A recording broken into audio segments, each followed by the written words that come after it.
Hello everyone, this is Dipanjali and I welcome you all on my YouTube channel Study Time India। बच्चों previously हम लोगों ने देखा था कि जब हम सॉल्यूट को सॉल्वेंट में डिसॉल्व करते हैं तो उससे सॉल्यूशन का फॉर्मेशन होता है। ठीक है, अब ये जो सॉल्यूट है उसको हम किसी सेम अमाउंट ऑफ सॉल्वेंट में कितना भी डिसॉल्व कर सकते हैं। मतलब जैसे अगर हमने यहाँ पर वाटर लिया 1 लीटर, ठीक है, यहाँ पर भी 1 लीटर वाटर 1 लीटर है दोनों बीकर में। ठीक है, सॉल्यूट हमने यहाँ पर ऐड कराया, मान लो सॉल्ट ऐड करा रहे हैं। ठीक है, यहाँ पर 50 ग्राम्स, यहाँ पर 100 ग्राम्स। प्रीवियसली हमने कॉन्सेंट्रेशन के बारे में पढ़ा है, किसकी कॉन्सेंट्रेशन ज़्यादा है? 100 ग्राम की। क्यों?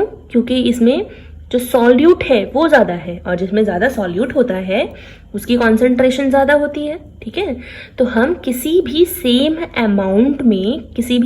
अमाउंट के सॉल्वेंट में हम सॉल्यूट ज़्यादा भी मिला सकते हैं, कम भी मिला सकते हैं। ठीक है, तो उसको डिफरेंट कॉन्सेंट्रेशन का सॉल्यूशन बना सकते हैं, इससे कम भी कर सकते थे। ठीक है, अब 1 लीटर है वाटर इसमें भी और इस बार मैंने 10 ग्राम सॉल्ट ऐड करा दिया है। ठीक है, तो इन सब का कॉन्सेंट्रेशन जब मेजर किया जाएगा तो वो सब का अलग अलग होगा।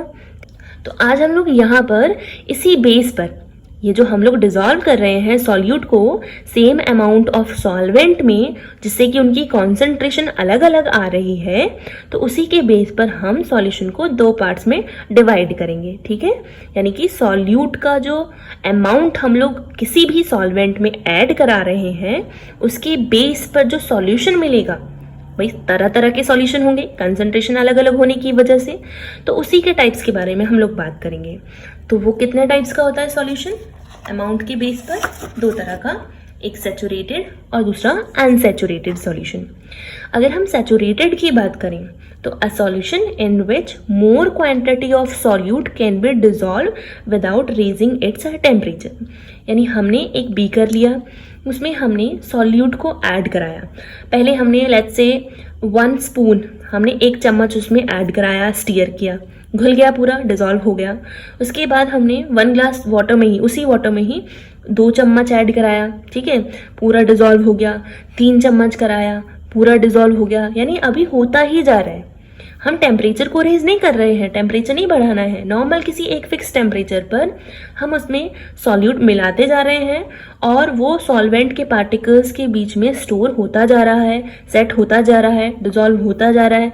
ठीक है, अगर कोई भी सॉल्यूट मिलाने पर वो डिसॉल्व होता ही जाए, उस तरह के सॉल्यूशन को हम लोग अनसैचुरेटेड सॉल्यूशन कहते हैं। सिंपल, ठीक है, कोई कंफ्यूजन तो नहीं है।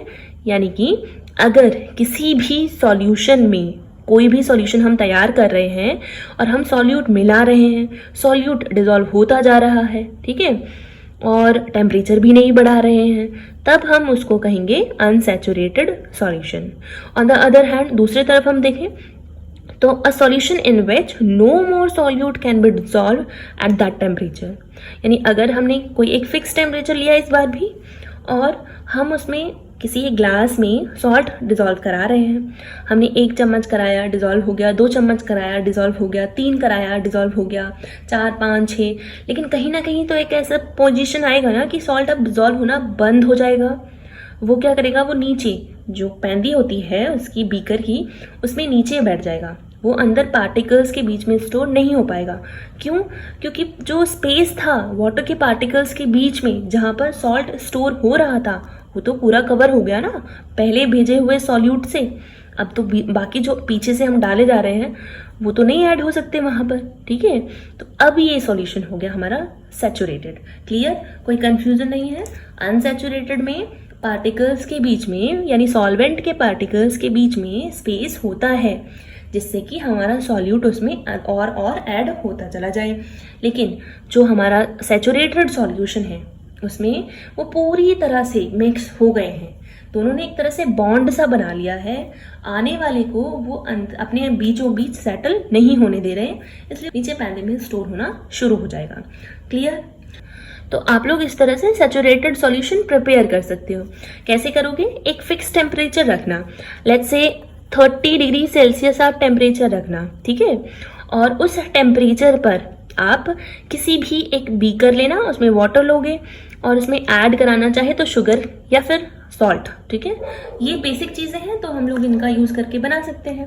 अब जैसे मान लो सॉल्ट ही ऐड कराया, तो जैसे आप कराओगे, जैसे 10 ग्राम ऐड कराया, डिज़ोल्व हो गया, 20 ग्राम ऐड कराया, डिज़ोल्व हो गया, 30 ग्राम जो कराया है वो डिज़ोल्व नहीं हुआ, ठीक है, अब वो बैठ गया है नीचे, तो हम फिल्टर कर लेंगे और जो बचेगा हमारे पास, जो लिक्विड फॉर्म में आएगा, वही हमारा सैचुरेटेड सॉल्यूशन होगा, ठीक है। कोई कंफ्यूजन नहीं होना चाहिए, ठीक है।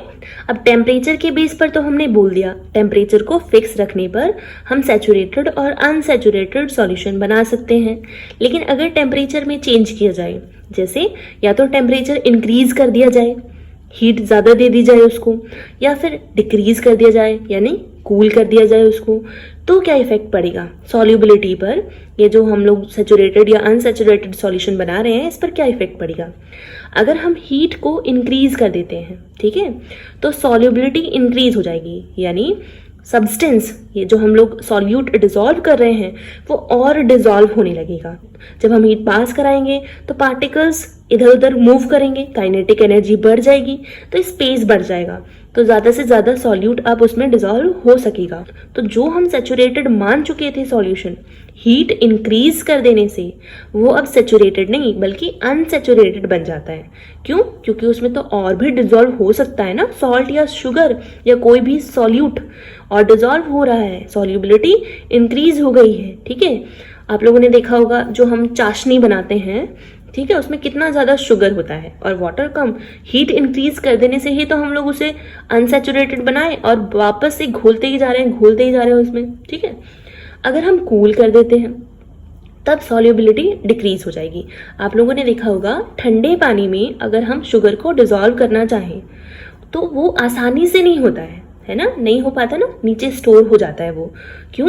क्योंकि पार्टिकल एकदम सुस्त पड़ गए हैं और उनके बीच में जो स्पेस है वहां पर शुगर के पार्टिकल्स या सॉल्ट के पार्टिकल्स या सॉल्यूट के पार्टिकल्स ऐड होना चाहते हैं, लेकिन पार्टिकल्स के बीच में काइनेटिक एनर्जी तो बिल्कुल कम होती चली गई है क्योंकि हमने उसको कूल कर दिया है, ठीक है। अब काइनेटिक एनर्जी कम हो गई है जिसकी वजह से वो वहां सेट होने की बजाय, वाटर के मॉलिक्यूल्स के बीच में सेट होने की बजाय वो नीचे बैठ जाते हैं, ठीक है। तो हम लोग इस तरह से सैचुरेटेड सॉल्यूशन को अनसैचुरेटेड बना सकते हैं। तो आई होप आप लोगों को क्लियर हो गया होगा। एक बार डेफिनेशन देख लेते हैं। अनसैचुरेटेड किसको कहेंगे? A solution in which more quantity of solute can be dissolve without raising its temperature, ठीक है। और सैचुरेटेड किसको कहेंगे? A solution in which no more solute can be dissolve at that temperature. हम ज़्यादा सॉल्यूट उसमें डिसॉल्व नहीं कर सकते हैं किसी एक फिक्स टेम्परेचर पर, ठीक है। हाँ, टेम्परेचर बढ़ा घटा देने से ये सैचुरेटेड अनसैचुरेटेड बन जाता है, ठीक है। अब एक एग्जांपल ले लेते हैं, जैसे कि NO3, ठीक है, पोटेशियम नाइट्रेट। ये 32 gram potassium nitrate 100 gram water में डिसॉल्व होता है, ठीक है। और डिसॉल्व होकर ये किसी एक फिक्स टेम्परेचर पर होना चाहिए। कितने टेम्परेचर पर? 20 डिग्री सेल्सियस पर।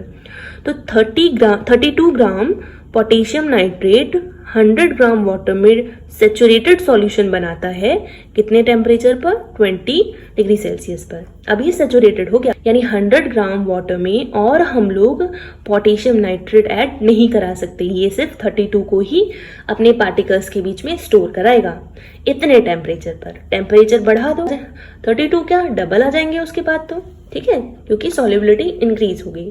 तो आई होप आप लोगों को ये टॉपिक समझ में आया होगा। टॉपिक से रिलेटिव कोई प्रॉब्लम हो तो कमेंट बॉक्स में जरूर बताएं।